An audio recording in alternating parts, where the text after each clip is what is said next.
तो हमारे पास जिस तरह से अरिथमेटिक प्रोग्रेशन में टर्म्स के बीच में एक डिफरेंस था, यहाँ पे भी कुछ इसी तरह से होगा कि लेट्स सपोज फर्स्ट टर्म 4 है, देन लेट्स से 8,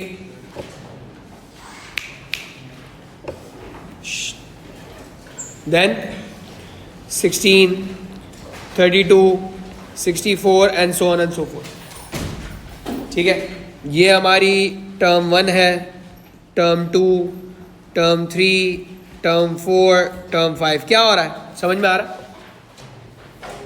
डबल हो रही।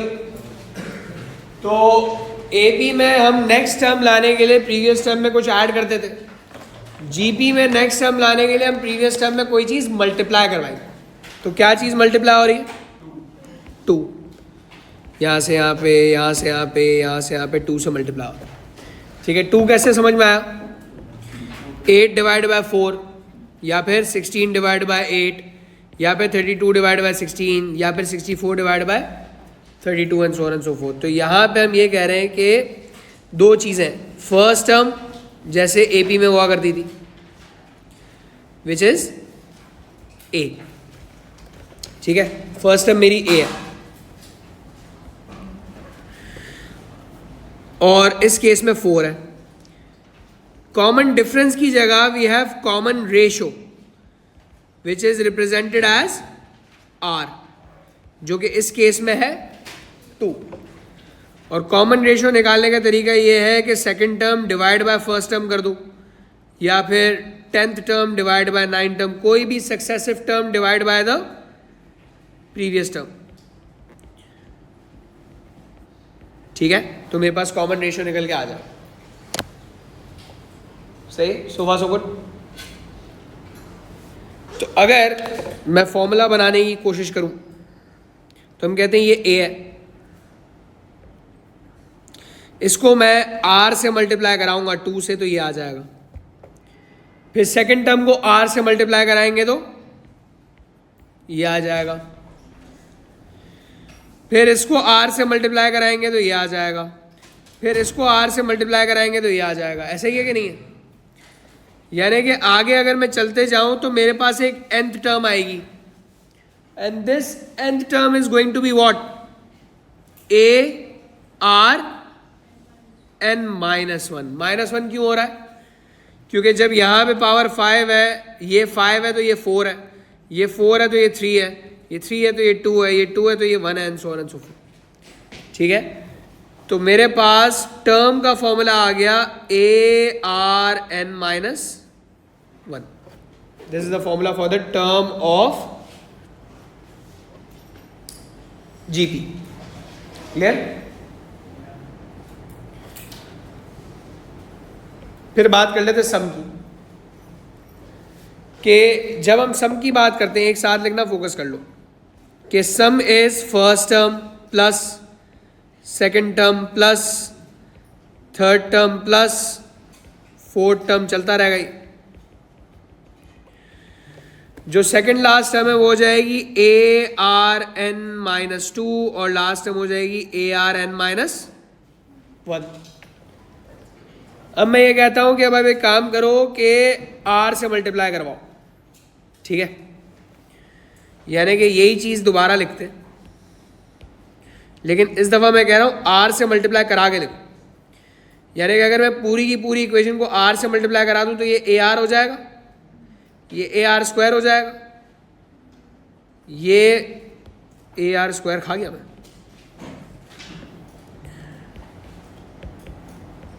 तो ये ए आर क्यूब हो जाएगा, ये ए आर पावर 4 हो जाएगा, ये ए आर पावर n -1 हो जाएगा, और ये ए आर एन हो जाएगा। ठीक है, मैंने क्या किया, आर से मल्टीप्लाई करा दिया सब पूरी इक्वेशन। अब मैं चाहता हूं कि आप इन दोनों को माइनस करें,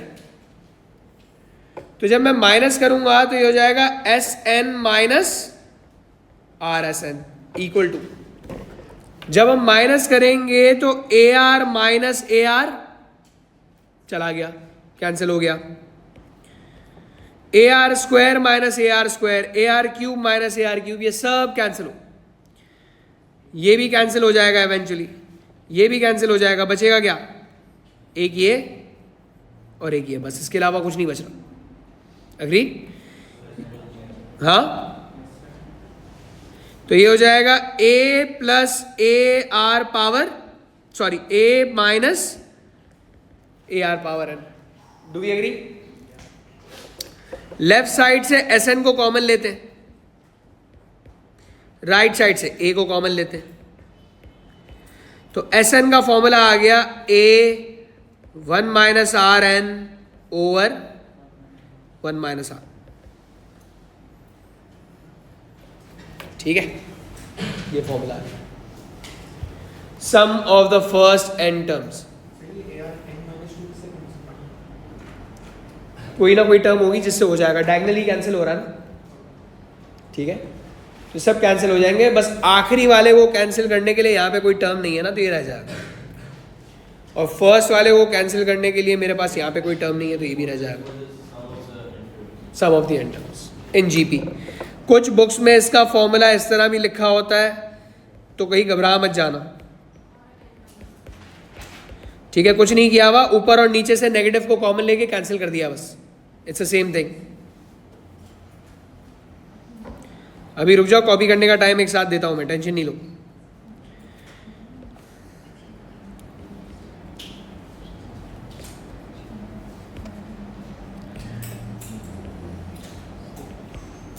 ओके, फिर ज्योमेट्रिक में एक कॉन्सेप्ट होता है कन्वर्जन प्रोग्रेशन का, कि लेट्स सपोज अगर मेरी पहली टर्म 9 है, फिर है 3, फिर है 1, फिर है 1/3, 1/9, उसके बाद 1/27, 1/81, 1/243, 1/729 and so on and so fourth. क्या हो रहा है? छोटी होती जा रही है टर्म्स, 1/3, 1/3, 1/3, 1/3, 1/3, राइट। ए मेरा 9 है, आर मेरा 1/3 है। कैसे आया 1/3? 3 डिवाइड बाय 9 या फिर 1 डिवाइड बाय 3, जो भी करना कर। इसे हम कहते हैं कन्वर्जन प्रोग्रेशन। उसका रीज़न ये है कि इनकी जो टर्म्स हैं, इस प्रोग्रेशन की या इस सीक्वेंस की जो टर्म्स हैं, वो छोटी होते होते जीरो को अप्रोच कर रही हैं, जीरो पे जाके कन्वर्ज हो रही है। क्योंकि देखो 1/81 वैसे ही इतना छोटा नंबर है, फिर 1/243 का क्या नंबर होगा? देखो जरा 1/243 करो, देखो क्या आता है।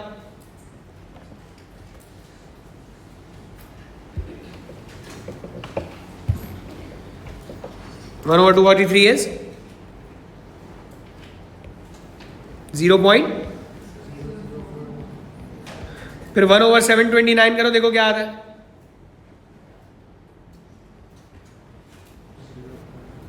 Zero point 0.0013। देख रहे हो क्या हो रहा है? अगला वाला जो होगा 1 डिवाइडेड बाय पता नहीं क्या, वो और कोई 0.00000 समथिंग होगा। तो क्या हो रहा है? जैसे जैसे हम आगे जा रहे हैं, मेरी जो टर्म्स हैं वो जीरो को अप्रोच कर रही हैं, जीरो पे कन्वर्ज कर रही हैं। ठीक है, इसे कहते हैं कन्वर्जन प्रोग्रेशन। अच्छा, ये ऊपर तो नहीं हो रहा था, यहां पे क्यों हो रहा है? क्या ऐसा फर्क है दोनों में कि एक कन्वर्ज कर रहा है और ऊपर वाला कन्वर्ज नहीं कर रहा? डिवाइड हो रहा है। जो मेरा कॉमन रेशियो है वो फ्रैक्शंस में बेसिकली, जो कि अगली वाली टर्म को पिछली वाली टर्म से छोटा कर देता है ना। यानी कि for the progression to be convergent, जो मेरा कॉमन रेशियो है वो -1 और 1 के बीच में होना चाहिए। जो मेरा कॉमन रेशियो है वो फ्रैक्शंस में होना चाहिए, 1 से छोटा और -1 से बड़ा। क्योंकि अगर 1 से बड़ी वैल्यू हुई तो अगली वाली टर्म पिछली वाली से बड़ी आएगी, छोटी नहीं आएगी। या -1 से छोटी हुई, लेट्स सपोज -2 भी होता है, तो नेक्स्ट टर्म -2 से मल्टीप्लाई होकर बड़ी बनेगी, उसका मैग्नीट्यूड बड़ा होगा, जीरो पे कन्वर्ज नहीं करेगा। जीरो पे कन्वर्ज कराने के लिए अगली टर्म पिछली वाली टर्म से छोटी होनी चाहिए। उसके लिए हमारा जो रेशियो है वो ऐसा होना चाहिए कि मल्टीप्लाई होने के बाद टर्म छोटी हो जाए, यानी कि फ्रैक्शंस में होगा, 1 से छोटा होगा। क्लियर हो गई बात? तो जब रेशियो -1 और 1 के बीच में होता है तो मेरा सीक्वेंस या प्रोग्रेशन इज कन्वर्जेंट। ठीक है, progression is convergent when common ratio is between -1 and 1। तो कन्वर्जन प्रोग्रेशन में एक कॉन्सेप्ट आता है जिसको हम कहते हैं सम ऑफ द इन्फिनिट टर्म्स, क्योंकि मुझे पता है कि एक पॉइंट पे जाके जब टर्म्स ऑलमोस्ट जीरो हो जाएंगी तो मेरा सम एक जगह आगे टिक जाएगा, फिर इंक्रीज नहीं करेगा, क्योंकि जीरो ऐड करने से क्या ही फर्क पड़ता है। एग्री? तो मेरे पास एक कॉन्सेप्ट आता है एस इंफिनिटी, यानी sum to infinity, sum of the infinite terms. और अभी हमने बात पढ़ा था कि सम का जो फॉर्मूला है वो है a 1 minus are power n over 1 minus R n की जगह क्या आ गया? इंफिनिटी। अब मेरी बात सुन, हमने बोला रेशो मेरा -1 और 1 के बीच में है, यानी कि लेट्स सपोज 1/3। तो अगर मेरा r 1/3 है तो 1/3 की पावर इंफिनिटी हो जाएगा 1/3 पावर इंफिनिटी, क्योंकि 1 power anything is 1। 3 power infinity will be a very huge number, and 1 divide by a very huge number is approximately 0। Do we agree कि 1/3 की पावर इंफिनिटी तकरीबन 0 हो जाएगा। तो इसका मतलब है कि जो मेरा सम टू इंफिनिटी है वो बन जाएगा a 1 minus 0 over 1 minus R, जो कि क्या बन गया? a over 1 minus R. तो ये मेरा सम टू इंफिनिटी का फॉर्मूला है, या sum of the infinite terms का फॉर्मूला है, लेकिन इसकी कंडीशन है कि प्रोग्रेशन कन्वर्जेंट होनी चाहिए, यानी कि कॉमन रेशियो -1 और 1 के बीच में होना चाहिए, अदरवाइज ये कॉन्सेप्ट एग्जिस्ट नहीं करता। यानी कि ऊपर वाली जो प्रोग्रेशन है मेरी 4, 8, 16, 32, वहां पे सम टू इंफिनिटी का कोई कॉन्सेप्ट नहीं है, क्योंकि वो प्रोग्रेशन ही कन्वर्जेंट नहीं है। क्योंकि ये वाली प्रोग्रेशन कन्वर्जेंट है, इस वजह से कॉमन रेशियो -1 और 1 के बीच में होगा।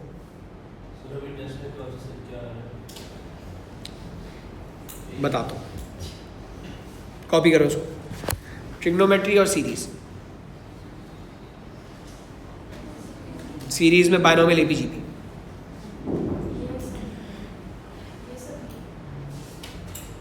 बस ये ट्यूसडे, वेडनेसडे, थर्सडे 3 दिन करेंगे। थर्सडे को होमवर्क आएगा जो मंडे को सबमिट करना होगा, जो बाकी क्लासेस का हो गया तुम लोगों का बाकी।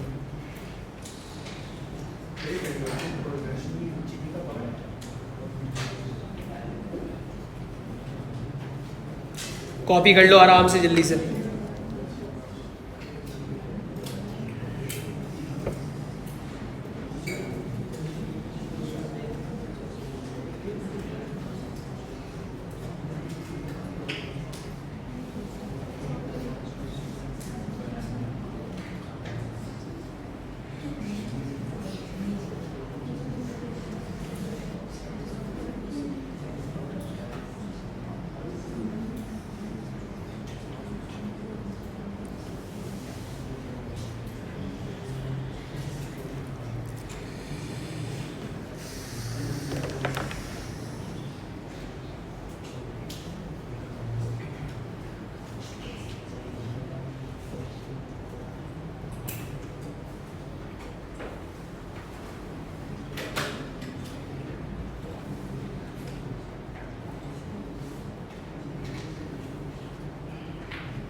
हो गया?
ऑलराइट गाइस, अच्छा कर लो।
ठीक है, हो गया, चला आ जाओ।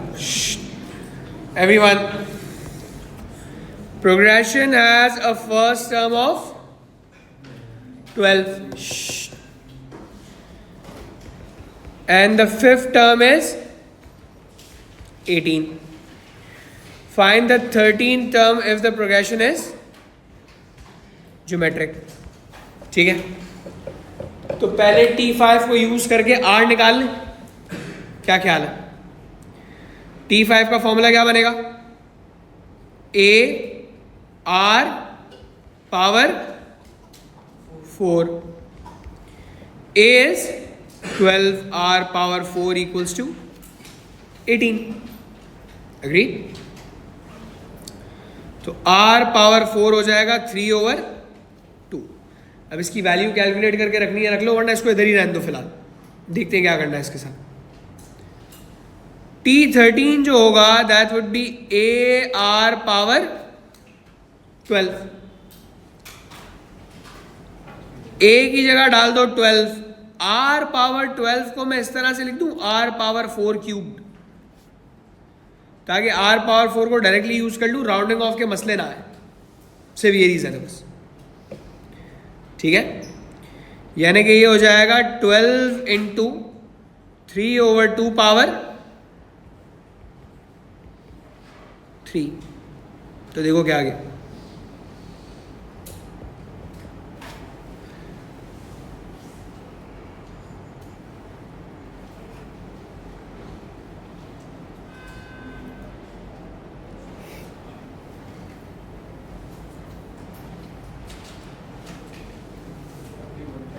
सॉरी 40.5। Clear everyone? वही 2-3 फॉर्मूलाज हैं, उनको यूज करके काम करेंगे। कॉपी कर लो इसको और ये वाला ट्राई करो।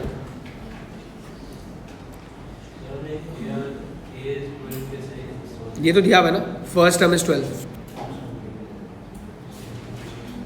फर्स्ट टर्म ए होती है।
second term is 18 and fourth term is 8. The first term and the common ratio of the progression. तो सेकेंड टर्म इज 18 का क्या मतलब है? A R is 18, fourth term is A R cube 8. Simultaneous करो are और ए निकाल के, तो शाबाश.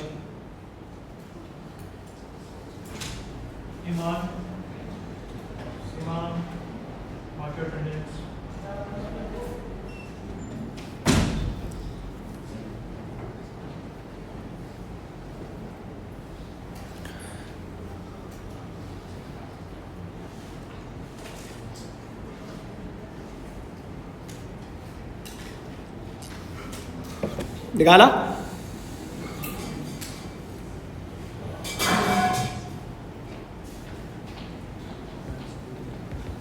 A is 18 over R.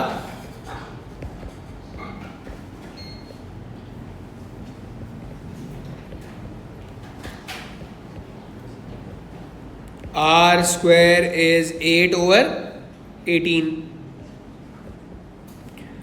उसने बोला हुआ कॉमन रेशियो इज पॉजिटिव, तो R क्या हो जाएगा? 2/3. उसको प्लग इन करो, A आ जाएगा.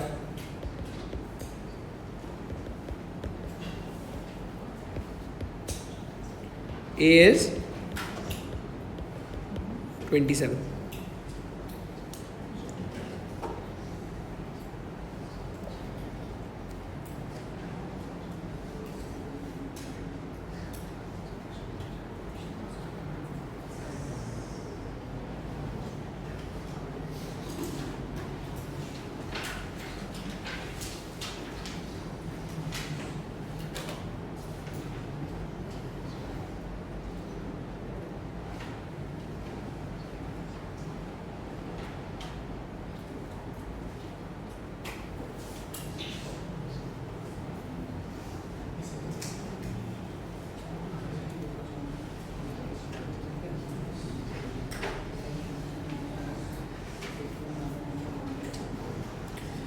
फिर कह रहा है सम टू इन्फिनिटी.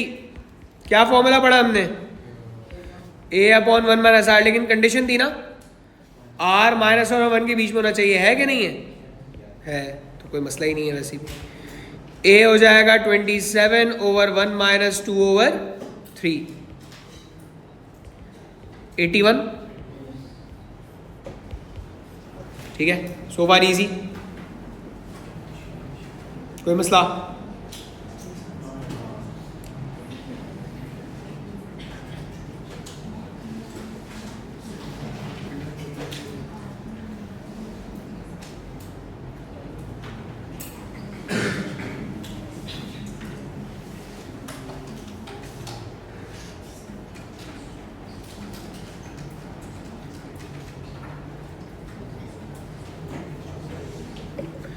डन, हटा दूं?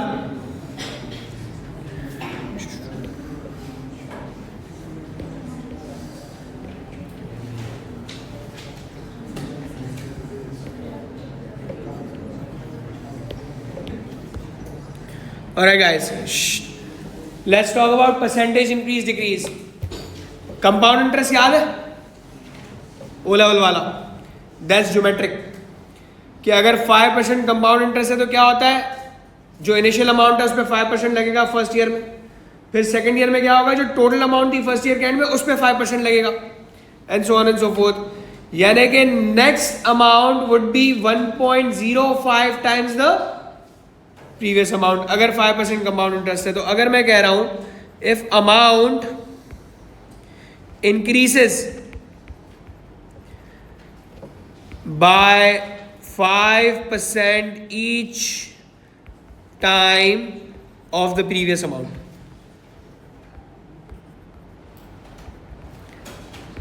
ठीक है? तो इस केस में हम कहते हैं कि 5% का मतलब है 100% ओरिजिनल था, 5% ऐड हुआ, टोटल कितना हो गया?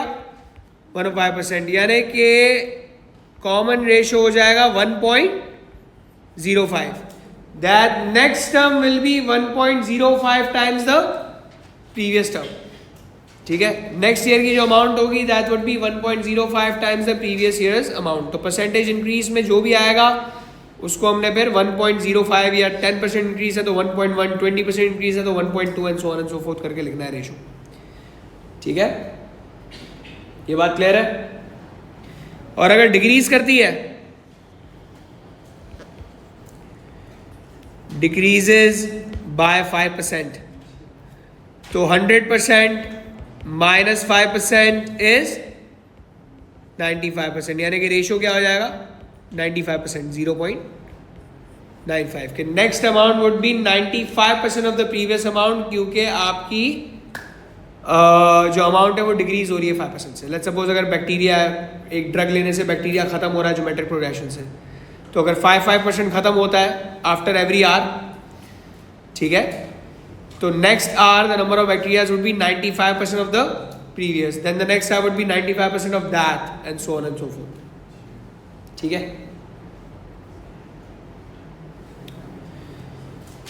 तो इसको अप्लाई करते हैं इस क्वेश्चन में। कह रहा है small trading company made a profit of $250,000 in year 2000। Company considered two different plans, plan A and plan B for increasing its profits. Under plan A the annual profit would increase each year by, तो ratio क्या हो गया, तो जहां percentage देख लो वो automatically GP का सवाल, ठीक है। Of its value in the preceding year, find for plan A the profit for the year 2008। बताओ भाई ए क्या होगा 250,000, आर क्या है 1.05। और अब मुझे ये बताओ गाइस कि मुझे क्या चाहिए, प्रॉफिट फॉर द ईयर 2008 क्या निकालना है, क्या 8 T8 या S8, T8 T9, 2000 is the first year, ठीक है। जो ए की वैल्यू है वो 2000 वाली अमाउंट है, तो फर्स्ट टर्म 2000 वाली अमाउंट है, second term would be 2001, 2002, 2003, 2004, 2005, 2006, 2007 and then 2008 is the 9th term of the sequence, ठीक है। तो T9 will be AR power 8। A क्या है 1.05 पावर 8, देखो क्या आता,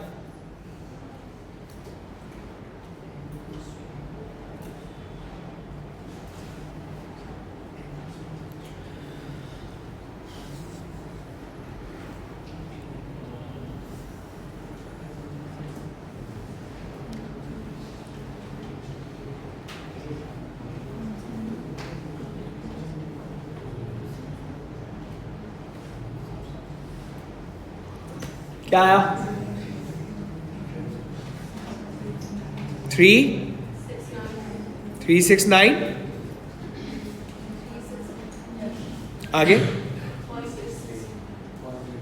369 पॉइंट, और फिर फाइनल आंसर आप 3 सिग्निफिकेंट पे अगर लिख देंगे 369,000, ठीक है। फिर देखो क्या कह रहा है, part 2, total profit for the 10 years 2000 till 2009 inclusive, क्या चाहिए, सम ऑफ द 10 टर्म्स। क्या फॉर्मूला पढ़ा हमने, A 1 minus are N over 1 minus are,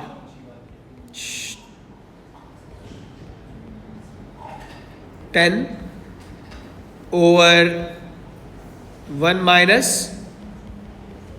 are.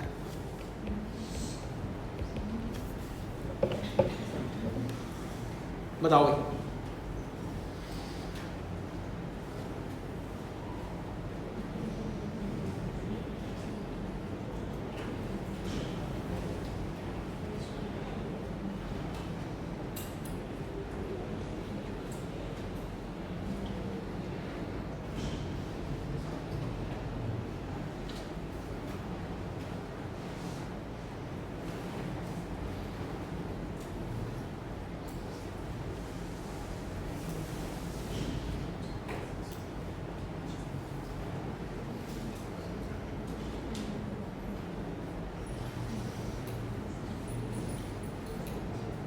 क्या आया 314 हाँ 3144473 ठीक है, तो इसको फिर हम लिख देते हैं 3140000 सही है।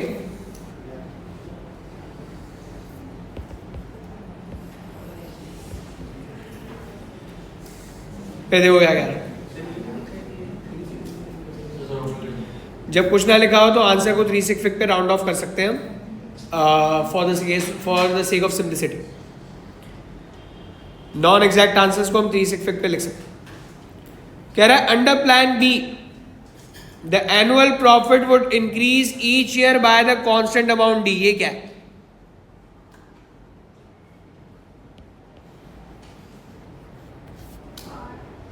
प्लान बी है ना, डिफरेंट मॉडल है। क्या कह रहा है इसमें? कांस्टेंट अमाउंट डी से प्रॉफिट बढ़ रहा है, एपी है ना ये, कॉमन डिफरेंस, राइट। कह रहा है find the value of D for which the total profit for the 10 years inclusive would be the same for both plans. यानी एपी और जीपी से दोनों के 10 साल के टोटल प्रॉफिट सेम आएंगे। तो एपी का जो हमारा फॉर्मूला है वो क्या है? एस एन का n/2 2a plus n-1 d, ऐसे ही है। तो S10 जो मेरा हो जाएगा that would be 10/2 2a plus n-1 यानी के 9d। This would be equals to 3144473.134। Exact value use करना वरना राउंडिंग ऑफ के एरर्स आएंगे। तो यहां से मेरे पास डी की वैल्यू आ जाएगी, कैलकुलेट करके दो।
डी क्या है?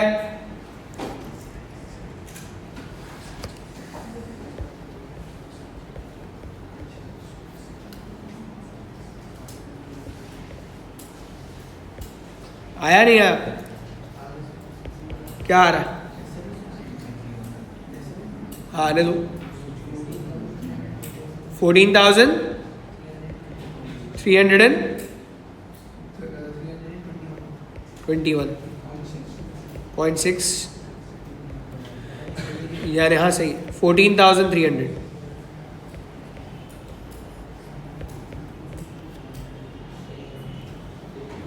देख लो उसको, एक और करते हैं।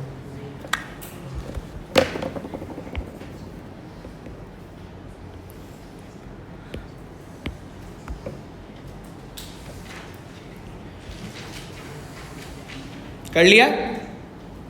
हटा दूं?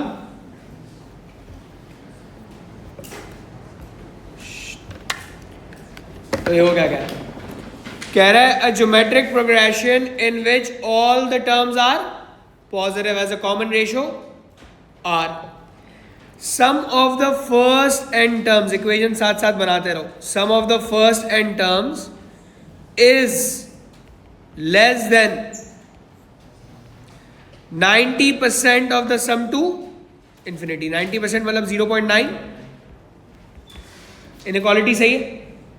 Sum of the first n terms is less than 90% of the sum to infinity. Do we agree? तो अब मुझे बताओ, इसमें चीजें प्लग इन करते।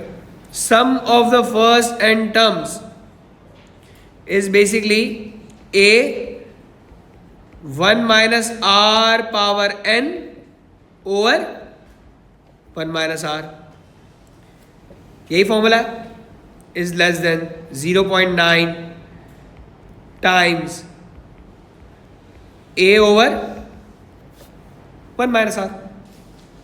यस, एस एन का और एस इन्फिनिटी का फॉर्मूला डाल दिया। Let's do some cancellations.